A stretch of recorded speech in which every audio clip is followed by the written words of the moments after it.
Lecteur, lectrice, lectrice, bonjour, gracieuse Robert en ligne, l'autrice hybride pour te faire lire et pas que ses livres. Dans cette vidéo, je vais te proposer une chronique d'un livre où je vais suivre un plan.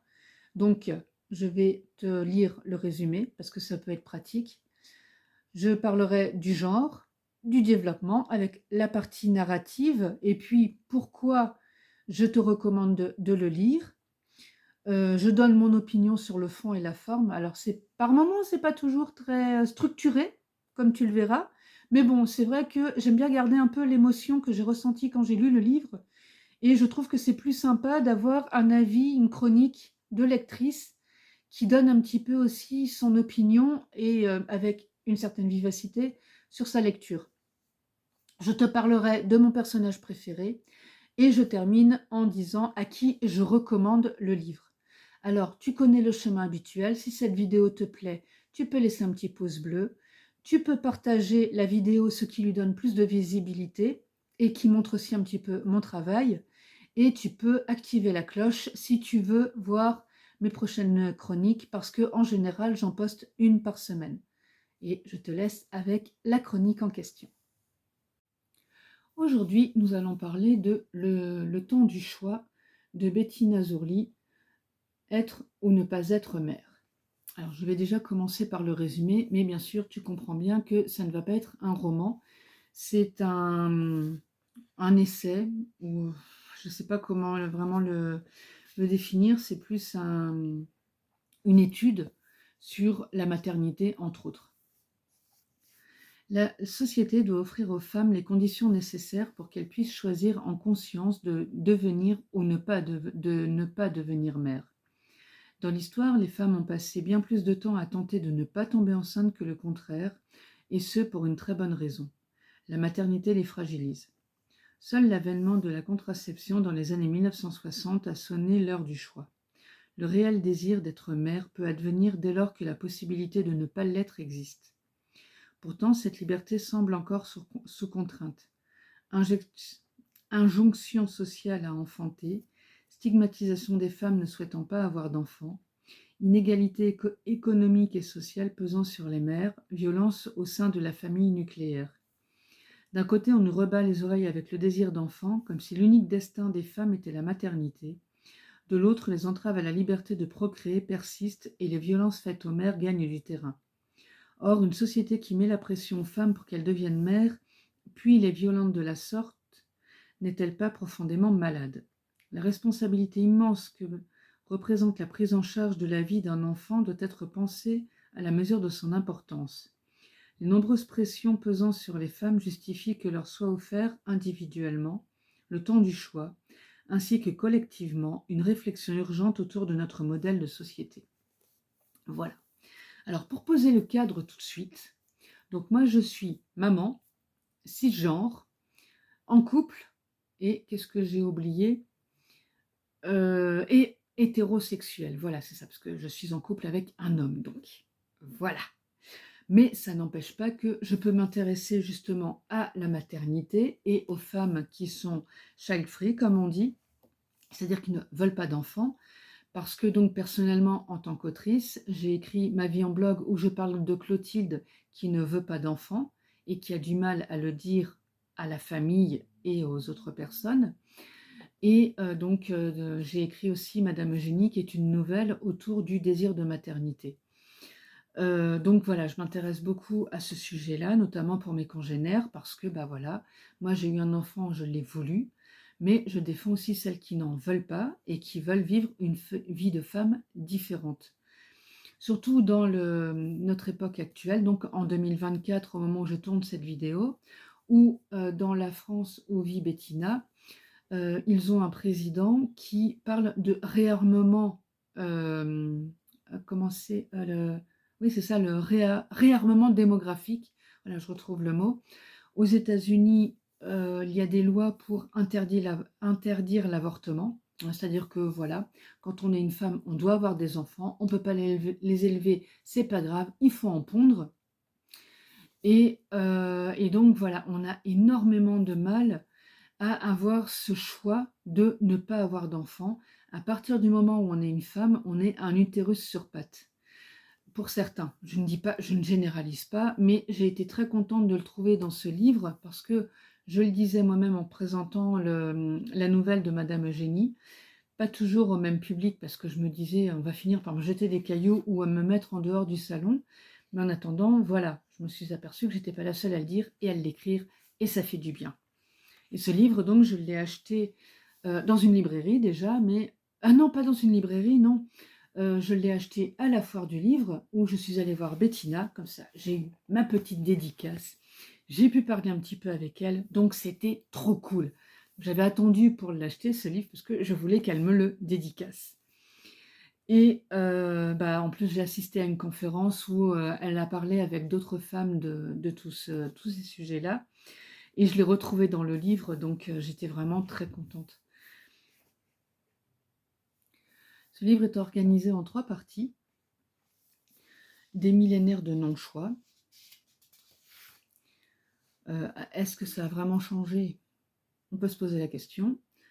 Le soi-disant temps du choix, désir d'enfant ou devoir d'enfant, et donc pour qu'advienne enfin le temps du choix. Donc dans ce livre, elle aborde le rôle de la mère, et c'est vrai que apparemment, depuis tout le temps quasiment, voilà, une femme sert à concevoir un enfant. C'est comme ça, parce que c'est vrai qu'elle sert à perpétuer la race depuis la préhistoire, et puis après, avec les familles, ça a continué comme ça. Parce que donc, à l'époque de l'Égypte ancienne encore, elles avaient une certaine liberté, et une liberté politique et un rôle dans la société autre que d'être épouse et mère. Mais alors après, quand est arrivée la Grèce antique, elles étaient reléguées dans le gynécée. Elles accomplissaient leur devoir de reproducteur. Et puis après, voilà, elles pouvaient rester dans leur coin entre femmes, ça posait aucun problème. L'époque de la Rome antique, ça a été pareil, hein, parce que de toute manière, la politique c'était pour les hommes, les femmes c'était pour s'occuper des enfants. Et ça a continué comme ça, gaiement, pendant très longtemps. Certaines sociétés où c'est pas forcément le cas. Maintenant, il y a des études qui prouvent que les Vikings, les femmes avaient un rôle tout autre. Et il y a d'autres sociétés que je connais beaucoup moins, notamment sur le continent africain, où il y avait aussi des sociétés matriarches, mais qui sont vraiment très minimes par rapport au reste des autres sociétés. Parce que, par exemple, on a eu le christianisme, le judaïsme aussi, mais je connais beaucoup moins, donc je ne vais pas m'exprimer sur le sujet. Le christianisme qui dit que Dieu a créé la femme à partir de la côte de l'homme. Donc il a créé Adam d'abord, après il a pris une côte d'Adam, paf, il a créé Ève, parce que voilà, on avait défini déjà directement que la femme était l'inférieure de l'homme. Donc voilà, on a bien posé le cadre. Hein, et la femme, elle sert à quoi? À perpétuer la race. Donc après, qu'est-ce qu'on a fait? On s'est changé ses filles pour justement pour renouveler un petit peu le sang. Et quand il s'agissait de faire un mariage pour agrandir les terres ou les propriétés ou faire des alliances politiques ou quoi, qu'est-ce qu'on faisait? On attrapait Fifi, paf, on va la mettre dans ce pays-là, elle va se marier avec un tel, elle va lui faire des enfants, et comme ça, tout le monde est content. Donc, historiquement, on va dire que la femme a toujours servi dans un rôle de reproduction, d'alliance politique et de reproduction. Et donc, c'est bien sûr raconté dans ce livre. J'en profite pour rajouter ma petite partie historique. Et du coup, ça paraît tellement naturel qu'une femme ait des enfants que quand une femme dit qu'elle n'en veut pas, mon Dieu, elle n'est pas normale. Pourtant, il y a des études aussi qui prouvent qu'il y avait déjà des contraceptifs qui avaient été inventés par les Égyptiens, dans l'Égypte ancienne, avec il y avait comment dire, des composants à partir de fientes de crocodile et tout. Et les préservatifs, je crois que ça a été inventé au XVIe siècle. Donc, l'histoire de contrôler contrôler sa fertilité, existe depuis très très longtemps. Et il y a eu aussi quand même pas mal de scandales où on abandonnait des enfants, soit chez les religieuses, soit à différents endroits, parce que il y a un moment, on a trop de bouches à nourrir et on ne sait pas s'en sortir. Donc voilà. Mais il y a toujours cette idée préconçue que dès qu'on est une femme, on veut automatiquement des enfants et on a ce fameux instinct maternel dont elle parle dans son livre aussi, en disant que c'est une fumisterie. Alors, j'ai adoré ce terme, l'instinct maternel, une fumisterie, parce que c'est vrai, je trouve. Personnellement, quand j'ai eu ma fille, il n'y a pas quelque chose qui m'est tombé dessus. À partir du moment où elle est sortie de mon corps, il n'y a pas eu l'instinct maternel qui est arrivé tout de suite comme ça, et j'ai su tout de suite comment m'en occuper. J'ai su l'allaiter directement, parce que voilà, hein, je suis une femme, donc je suis équipée pour savoir le faire. Et je me rappelle de cette scène épique où, pourtant, j'avais déjà changé des enfants, je m'étais occupée de bébé et tout, il n'y avait aucun problème. Quand je me suis retrouvée en face du mien, j'ai demandé à la sage-femme de m'aider. Parce qu'elle était toute petite et tout, que je me suis vraiment sentie démunie. Et j'ai demandé à quelqu'un d'autre de m'aider parce que je ne savais plus faire. J'ai vraiment perdu tous mes moyens. Alors, l'instinct maternel, dans cette histoire, je ne sais pas où il s'était barré de mon côté, mais apparemment, il m'avait fait défaut quand même, hein. Donc, voilà. Et personnellement aussi, en tant que femme, j'ai énormément culpabilisé parce que le fait d'avoir un enfant, c'était pas le grand bonheur dont on me parlait. La grossesse, ça n'a pas toujours été des trucs magiques. Et quand j'ai accouché, je n'ai pas tout oublié, non plus. En même temps que l'instinct maternel ne m'est pas tombé dessus, j'ai pas tout oublié d'un coup en me disant ah c'est merveilleux, vite, vite que j'en refasse un autre. Voilà. Donc ça, c'est pour un peu illustrer de manière imagée toutes les fumisteries qu'on peut nous raconter par rapport à tout ça et toute cette pression qu'on peut mettre sur les femmes par rapport à la maternité. C'est ça surtout qui m'a énormément touchée aussi parce que personnellement, j'ai eu mon enfant tard, je l'ai voulu comme je disais, mais par contre, qu'est-ce que j'ai pu lire comme conneries sur le sujet, quoi. Et justement, je suis passée pour une femme qui n'en voulait pas parce que je n'arrivais pas. Dans mon histoire personnelle, j'ai eu pas mal de problèmes par rapport à ça, des problèmes de fertilité. Et on va en arriver à un autre sujet du livre. Des traitements pour la fertilité, il y en a pléthore. Par contre, pour aider une femme à ne pas en avoir, là, c'est vachement plus compliqué. Elles ont la pilule, mais celles qui ne veulent pas utiliser la pilule, parce que c'est vrai que c'est quand même des trucs chimiques qu'on met dans son corps et tout, si elles veulent se faire stériliser volontairement, qu'elles parcourent. En France, on n'en parle pas. En Belgique, il y a quand même tout un parcours à faire avec des entretiens et tout ça, parce que l'autrice donc a réussi à se faire stériliser en Belgique. Et moi, j'ai discuté avec une femme qui a plusieurs enfants. On lui a dit non. Elle a dit, mais attendez, c'est bon, j'ai mon nombre d'enfants, donc je ne veux plus en avoir. Je veux être stérilisée pour être tranquille. Eh ben non. Mais imaginez si vous en perdez un, eh ben vous voudrez en refaire un autre, bien sûr. Parce que quand on perd un enfant, c'est bien connu que on va en faire un autre pour le remplacer. Enfin, moi, je l'ai regardé, j'avais des yeux comme ça, en disant, on t'a dit ça? Oui, oui. Ok.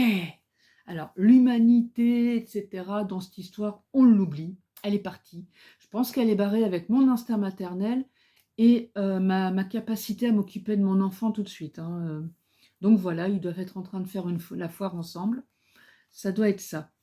Et donc, par contre, la stérilisation, ça, elle en parle, et je l'avais déjà lu, enfin, j'avais même regardé des reportages sur des stérilisations forcées de femmes, notamment à La Réunion.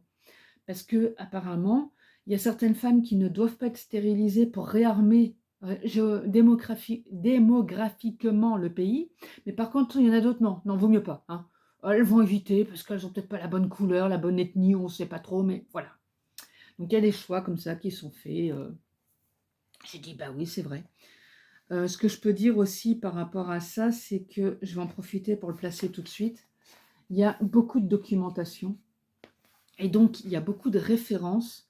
Je ne crois pas qu'il y ait un glossaire global Non, il n'y a pas de glossaire global à la fin, mais par contre, au fur et à mesure des lectures, il y a les sources qui sont mises en dessous. Et personnellement, j'en ai trouvé pas mal où je me suis dit, ah tiens, bah, je retournerai dans le livre pour regarder, parce qu'il y a enfin, il y a des choses qui sont très très sympas et que j'ai vraiment appréciées. Et donc, comment? Donc voilà, je me suis dit, bah, je continuerai à creuser le sujet, parce que là, j'ai trouvé plein de possibilités d'aller encore creuser le sujet sous différentes formes que j'ai trouvées assez intéressantes. Et alors, l'idée aussi de la femme heureuse avec un enfant. Alors, donc, moi, avant, on me disait, ah oui, bah, comment ça se fait que tu t'y mets pas?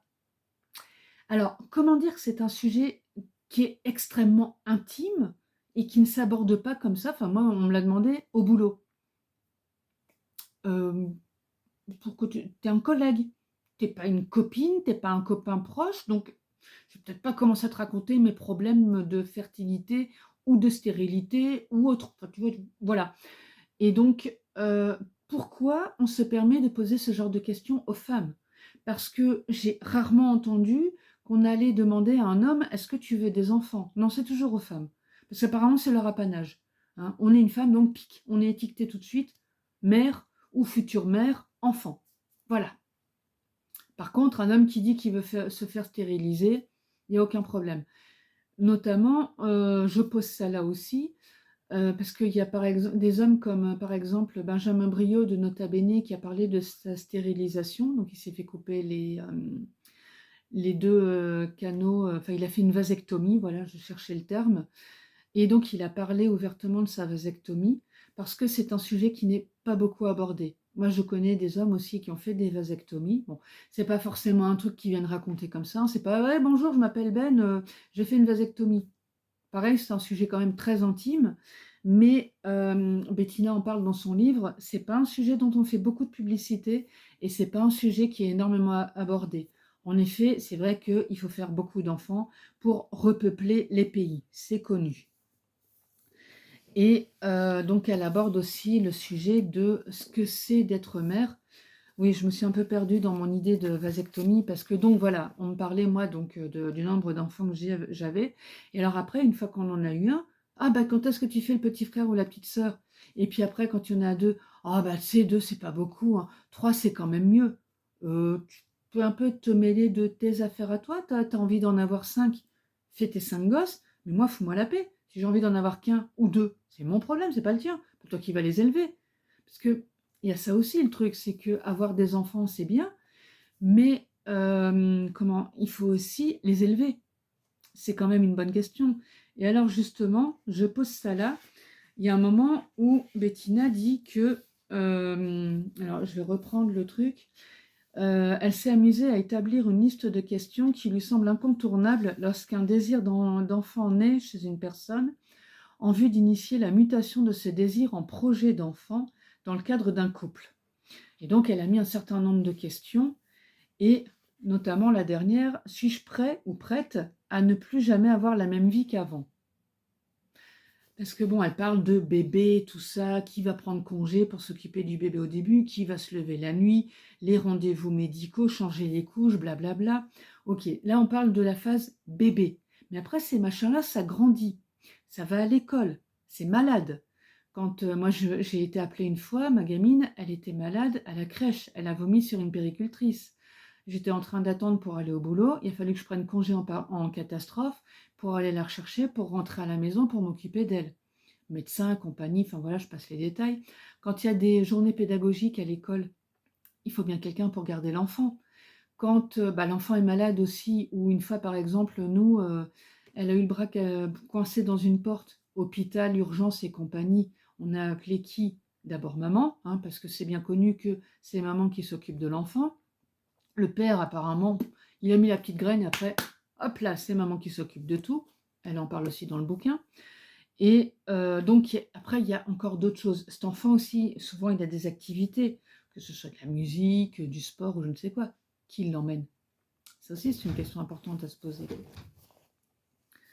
Donc, voilà. Donc, moi, je rajouterais quand même quelques petites questions par rapport au projet d'enfant, parce que il y en a qui disent que quand tu as un enfant, tu en prends pour 20 ans, il y en a qui disent que tu en prends pour la vie, mais voilà, c'est vrai que c'est quelque chose vraiment à prendre en compte.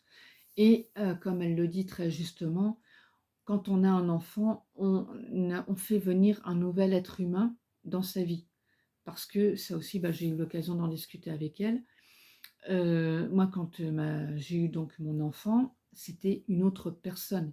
Et j'ai appris à parler sa langue, même encore maintenant. Moi, je suis en train de grandir en tant que maman avec elle, pendant qu'elle, elle est en train de grandir en tant qu'individu, en tant que personne. C'est pas, on n'est plus dans l'époque où, bah, comme à l'époque romaine, on a le droit de vie ou de mort sur un enfant, où on a son enfant à soi, et puis bien sûr, il viendra nous visiter quand on sera dans une maison de retraite, un EHPAD comme on dit en France, ou un home comme on dit en Belgique. Non, on n'élève pas les enfants pour soi, et on ne fait pas des enfants pour qu'ils s'occupent de nous, ou qu'ils soient incorporés complètement dans notre vie. Ça aussi, il faudrait peut-être un peu dégager cette idée. Et c'est vrai qu'en tant que femme, on est jugé tout le temps. Alors là, dans les notes que j'ai prises aussi, justement, ah oui, donc dans mon cas, par exemple, en tant que femme qui a choisi d'être mère, et pourquoi tu l'as eu si tard? Et pourquoi les filles uniques? Tu l'allaites? Ah oui, alors, si on l'allaite, ah ouais, c'est bien. Ah mais tu l'as allaité combien de temps? Et si tu ne l'allaites pas, ah mais c'est pas bien, parce que quand même ça lui fait du bien d'être allaité. Oui, et si la mère n'est pas à l'aise avec l'allaitement, peut pas te mêler un peu de tes affaires? Donc on est culpabilisé. Donc si on veut un enfant, on est culpabilisé parce qu'on ne l'élève jamais comme certaines personnes le veulent ou le conçoivent. Et quand on n'en veut pas, on est jugé et culpabilisé parce qu'on n'en veut pas, donc on est égoïste.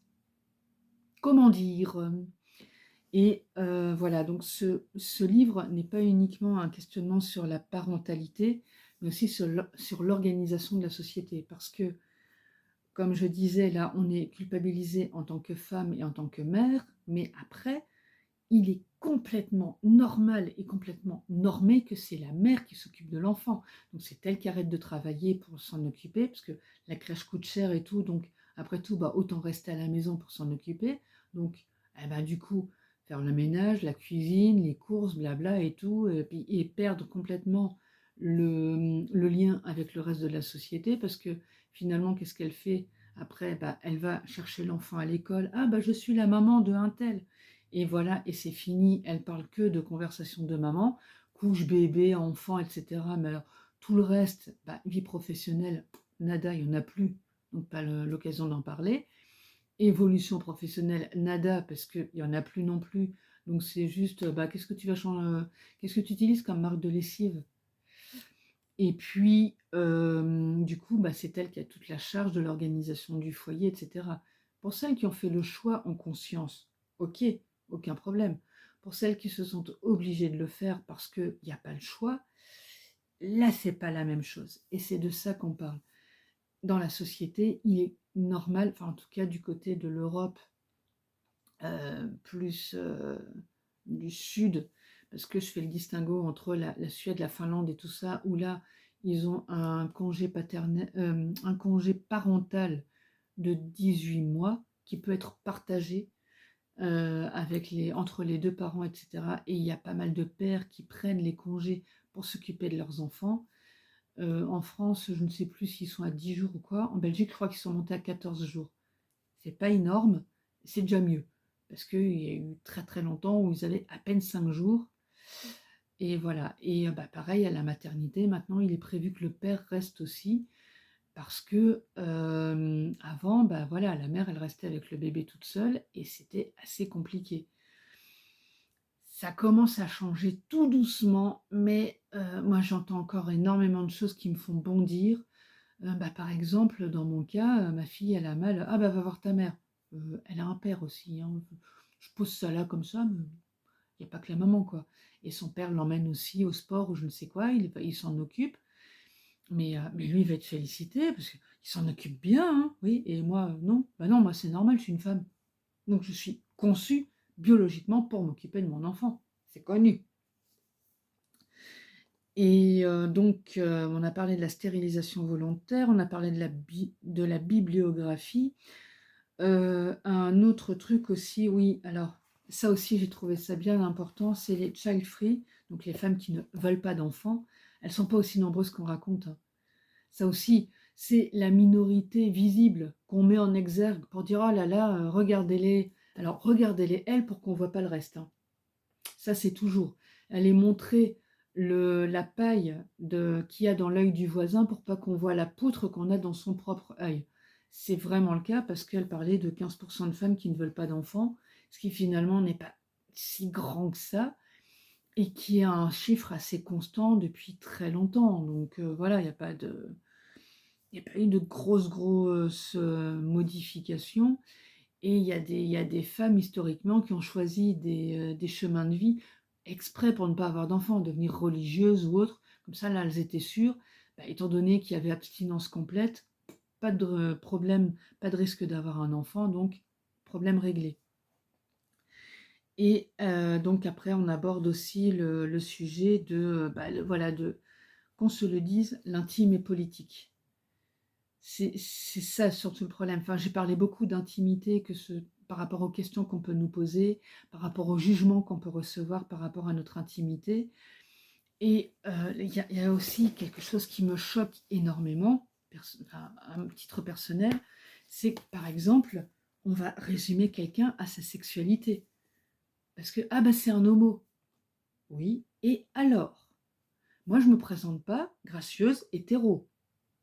Alors peut-être qu'on considère que comme je suis une femme et que voilà, bah, d'office je suis hétéro, c'est pas marqué sur mon front déjà, et peut-être que je suis lesbienne. Et qu'est-ce qu'on s'en fout? Peut-être que s'il y a une femme qui s'intéresse à moi, elle, ça va l'intéresser, mais sinon les autres qui me croisent, qui me parlent et tout. Et donc justement, voilà, cette intimité de vouloir un enfant ou pas, ça se nous regarde, nous.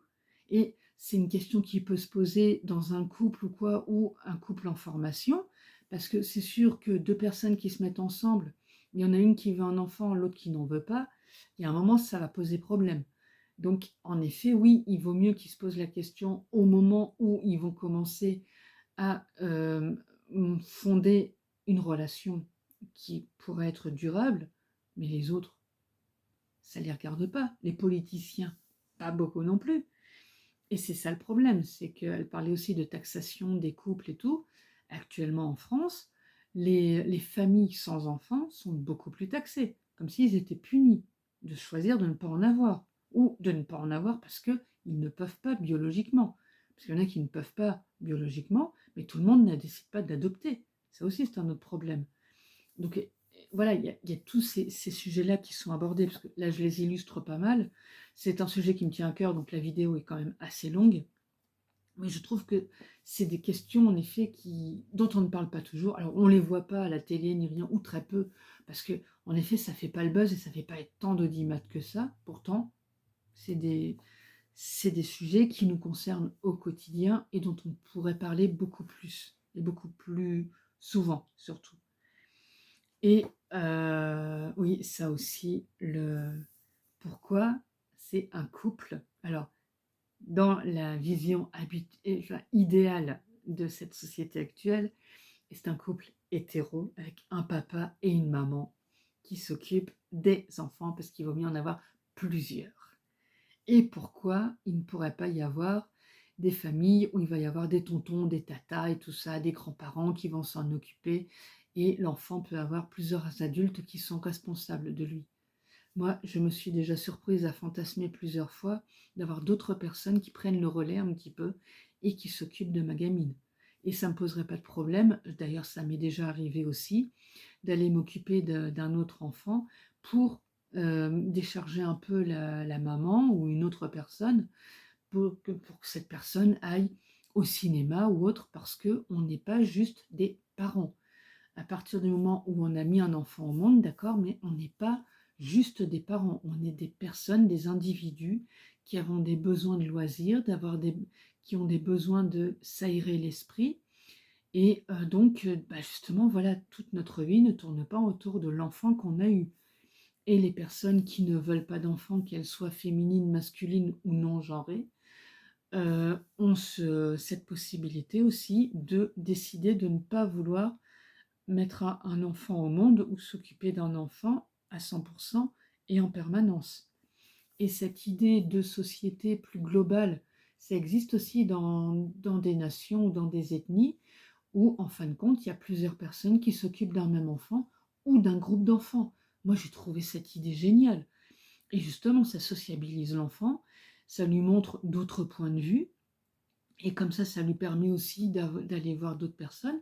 Et c'est pas parce qu'on ne veut pas d'enfants biologiquement qu'on ne veut pas s'en occuper. Il faut arrêter aussi de dire ah tu veux pas d'enfants donc tu les aimes pas. Pourquoi? C'est pas parce qu'on ne veut pas avoir un enfant chez soi qu'on n'aime pas aller s'occuper des enfants des autres et qu'on n'aime pas avoir des enfants chez soi, mais le soir ou à un certain moment il repart chez ses parents, basta.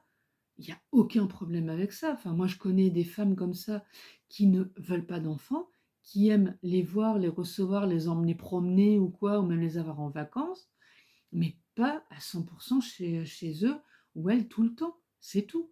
Et c'est un choix. Voilà. Donc moi, je te dis, parce que je vais arrêter la vidéo ici, sinon je suis encore partie pour parler 2 heures, à très vite pour une autre chronique et surtout, lis-le.